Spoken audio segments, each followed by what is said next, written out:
तो अब बात आती है managing state and using hooks.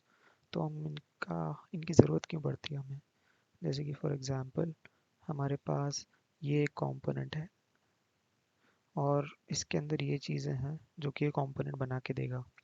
अब है ना, इसके अंदर सब लेट्स सपोज कि एक और कंपोनेंट होता और वो अपडेट हो रहा होता, बट अगर एक बार जो रिएक्ट ने कंपोनेंट रेंडर कर दिया, अगर उसके अंदर फिर कुछ अपडेट्स भी हो रहे हैं तो वापस से वो कंपोनेंट रेंडर नहीं होगा क्योंकि रिएक्ट ने कर दिया है। अगर हमें करवाना है वापस से उसको रेंडर न्यू अपडेट्स के साथ, न्यू यूआई चेंजेस के साथ, तो फिर हमें स्टेट्स की ज़रूरत पड़ती है, स्टेट्स एंड हुक्स की। तो अब बात आती है कि होता क्या है ये। तो देखते हैं हम जब भी ये तो समझ लिया कि वापस हमें रिएक्ट को बताना पड़ता है कि वापस से रेंडर करो इसको। तो स्टेट क्या होता है? State is like a variable and hooks are like a function जो कि स्टेट को अपडेट करते हैं। तो हमें इनको इंपोर्ट करना पड़ता है पहली बात तो। आ, और ठीक है, अब इसके कुछ रूल्स होते हैं कि हम कैसे हुक्स और स्टेट को यूज़ कर सकते हैं, तो वो बताते हैं इधर। तो ये रूल्स हैं कि only call hooks inside component functions. तो हुक्स को है ना, जैसे कि कोई भी कंपोनेंट फंक्शन बना है हमने, उसके अंदर ही हुक को कॉल करना है, मतलब हुक का वो हुक को बनाना है। आ, समझ लो ये कंपोनेंट है, हम इसको वापस रेंडर करवाना चाहते हैं, तो अभी हमने इनिशियलाइज कर दिया इसको और इसके अंदर ही कॉल भी करेंगे उसको। ठीक है, अब मतलब यहाँ पे हम बना सकते हैं इसी के अंदर, बाहर नहीं बना सकते। ये गलत तरीका है कि आ, किसी कंपोनेंट के बाहर हमने हुक को बना दिया, तो ऐसे नहीं बना सकते। और दूसरा रूल है कि हुक को फंक्शन के टॉप लेवल पे ही बनाना है। तो यहाँ पे बना सकते हैं लेकिन अंदर कहीं और नहीं बना सकते, सिर्फ टॉप लेवल पे बना सकते हैं, तभी वर्क करेगा। तो ये दो रूल्स हो गए और दोनों का सिग्निफिकेंस है। पहले वाले में अगर स्टेट हुक को बाहर डिफाइन कर देंगे तो हम तो फंक्शन को वापस री रेंडर करने के लिए कर रहे थे ना ये, तो इसका कोई मतलब नहीं है। और टॉप लेवल पे इसलिए करेंगे ताकि सबसे पहले हुक ही एग्जीक्यूट हो, इसलिए जब भी फंक्शन का एग्जीक्यूशन स्टार्ट हो सबसे पहले हुक का स्टेट अपडेट हो।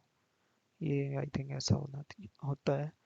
अब बात आती है आगे कि हाँ, अब सेट स्टेट यूज़ कैसे कर रहे हैं वो देख लेते हैं एक बार। तो देखो, ये इसमें है ना, ये वाला हुक यूज़ कर रहे हैं यूज स्टेट।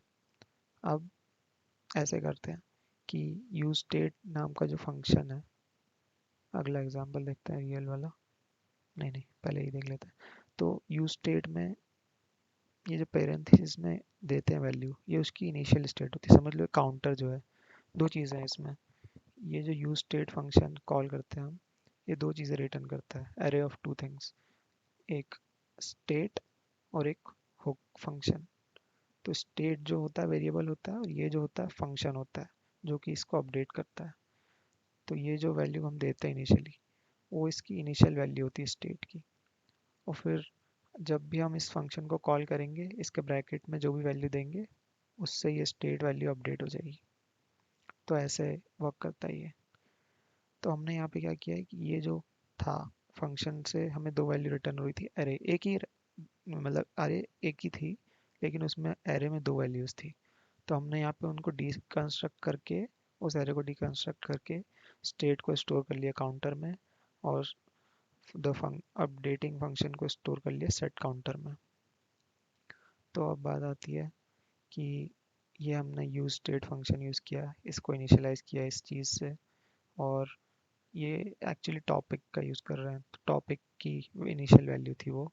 और सेट सेलेक्टेड टॉपिक से हम, अगर हम सेट सेलेक्टेड टॉपिक यूज़ करेंगे, ये जैसे कि कुछ कुछ भी टॉप, ये जो स्ट्रिंग है, ये यहाँ पे मतलब ये कोई स्ट्रिंग होगी, वो हम सेट सेलेक्टेड टॉपिक की वैल्यू इससे सेट कर रहे हैं, तो ये फंक्शन को ये स्ट्रिंग दी तो सेट सेलेक्टेड टॉपिक स्टेट हमारी अपडेट हो जाएगी और फिर से पूरा ऐप फंक्शन वापस रेंडर होगा और फिर ख़त्म हो जाएगा ये।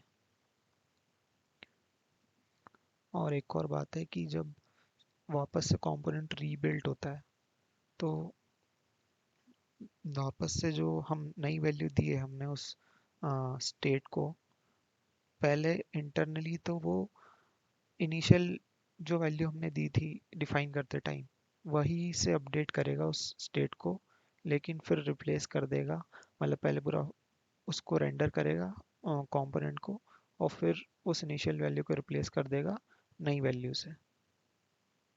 तो दैट वाज इट।